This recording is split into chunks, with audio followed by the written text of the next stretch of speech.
नमस्कार, आप सभी का मेरे YouTube चैनल पर हार्दिक स्वागत है।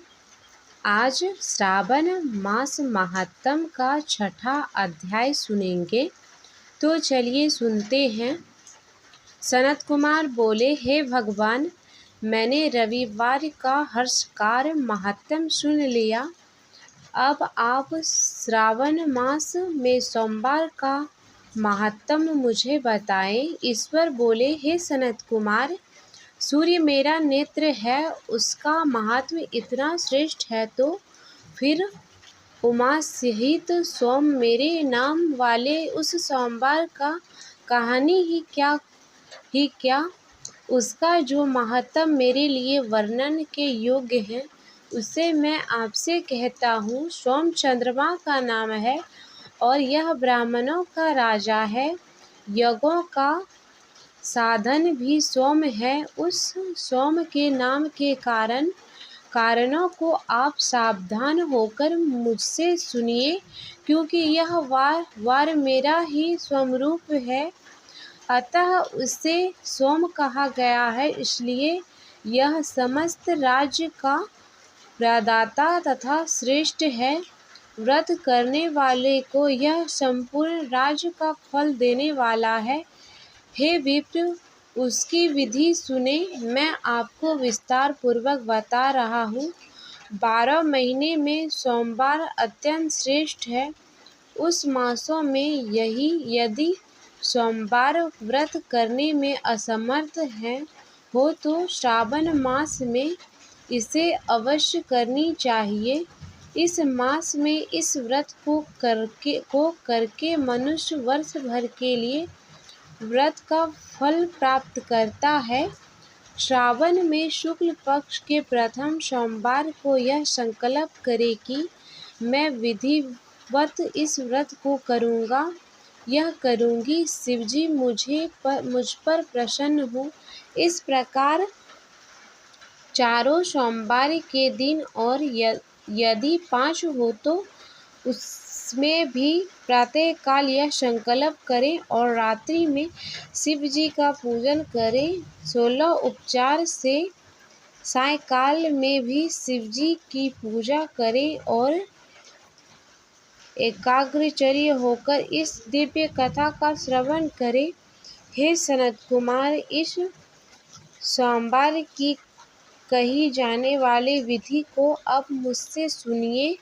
श्रावण मास के प्रथम सोमवार को इस श्रेष्ठ व्रत को प्रारंभ करें। मनुष्य को चाहिए कि अच्छी तरह स्नान करके पवित्र होकर श्वेत वस्त्र धारण कर ले और काम, क्रोध, अहंकार, नींद आदि त्याग कर मालती, मलिक आदि श्वेत पुष्पों को लाए।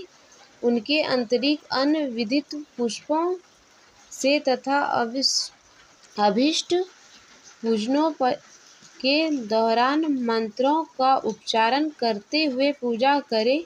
उसके बाद मैं सब भावनाथ महादेव, उग्रनाथ, भाव शशिमौली, रुद्र, नीलकंठ, शिव तथा भवकारी का ध्यान करता हूँ। इस प्रकार अपने विवध के अनुसार मनोहज उपचारों से देवेश शिवजी का विधिवत पूजन करे। जो इस व्रत को करता है उसे पुण्य फल को सुनिए। जो लोग सोमवार के दिन पार्वती सहित शिवजी की पूजन करता है, वह पुनरावृत्ति से रहित अक्षय लोक प्राप्त करता है। हे सनत कुमार, इस मास में नक्त व्रत से जो पुण्य प्राप्त होता है, उसे मैं संक्षेप में कहता हूँ।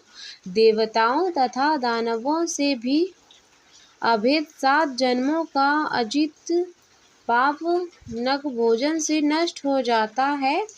इसमें संदेह नहीं करना चाहिए, अथवा इस अति उत्तम व्रत को उपवास पूर्वक करें। इसे करने से मनुष्य की इच्छा रहने वाला मनुष्य पुत्र प्राप्त करता है और धन चाहने वाला धन प्राप्त करता है।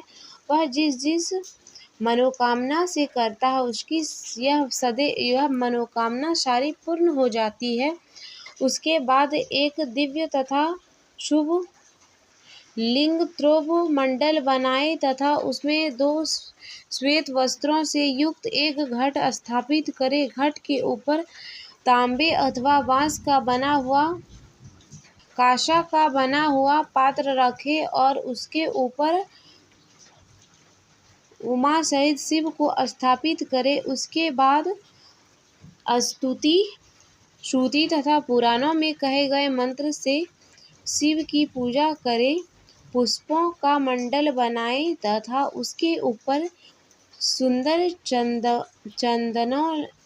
चंदनोवा लगाए। उसमें गीता तथा बाजों की मधुर ध्वनि के साथ रात में जागरण करे। उसके बाद बुद्धिमान व्यक्ति अपने गृहसूत्र में निर्दिष्ट विधान के अनुसार अग्नि स्थापित करके और फिर सब आदि 11 श्रेष्ठ नामों से पलाश की संध्याओं से 108 आहुति प्रदान करे।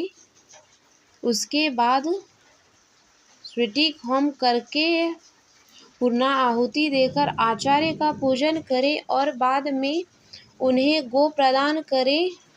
उसके बाद 11 श्रेष्ठ ब्राह्मणों को भोजन कराएं तथा उन्हें वंश पात्र सहित 11 घाट प्रदान करे। यदि संभव हो तो ऐसा करे, नहीं तो अपने सामर्थ्य के अनुसार करे। इसके बाद पूजित देवताओं को तथा देवी देवताओं को अर्पित सभी सामग्री आचार्य को दे दे और तत्पश्चात प्रार्थना करे मेरा व्रत परिपूर्ण हो और शिवजी मुझ पर प्रसन्न हो। उसके बाद बंधुओं के साथ हर्षित पूर्वक भोजन करें। इसी विधान से जो मनुष्य इस व्रत को करता है वह जिस जिस अभिलषित वस्तुओं की कामना करता है उसे प्राप्त कर लेता है और अंत में शिवलोक को प्राप्त होकर इस लोक में पूजित होता है। हे सनत कुमार, सर्वप्रथम श्री कृष्ण ने इस मंगलकारी सोमवार व्रत को किया था। श्रेष्ठ आस्तिक तथा धर्मपरायण राजाओं ने भी इस व्रत को किया था। जो इस व्रत का नित्य श्रवण करता है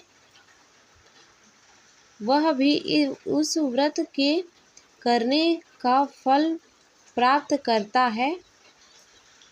यह थी श्रावण मास के 6ठा अध्याय। यदि आपको यह जानकारी अच्छी लगी हो तो मेरे चैनल को सब्सक्राइब करें, मेरे वीडियो को लाइक करें, कमेंट में लिखें हर हर महादेव। धन्यवाद।